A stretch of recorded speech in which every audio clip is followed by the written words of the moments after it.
Divisional bureau chief Sahiwal Waqas Asghar Chauhan, Geo Pakistan news. खबर शामिल करती हूँ काड़ा से प्री मूनसून और मुमकिन सैलाब के खतरे के पेश नज़र रेस्क्यू 1122 अकाड़ा और ज़िले इंतज़ामिया के इश्तराक से आज बरोज़ जुमेरात 3 जून 2021 सुबह 10 बजे LBDC नहर नज़द एजुकेटर स्कूल के मुकाम पर फ्लड मोक एक्सरसाइज की गई। डिप्टी कमिश्नर अकाड़ा सबा असगर साहिबा ने निगरानी की।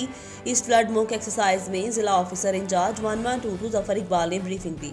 इस मौका पर ज़िला ऑफिसर इतलात खुर्शीद जलानी, मुख्तलिफ महकमों के अफसरान, समाजी शख्सियात सैयद नदीम जाफरी, अलखदमत वेलफेयर कौंसल नाला खोट, महजर रशीद चौधरी सदर मावा कुगाड़ा, प्रोफेसर शफीक नैयर, राजा मतीन, जबकि यहाँ सहाफ़ियों की कसीर तादाद मौजूद थी। इस मौका पर नहर लोए बारी दुआब में मशक़ें की गईं।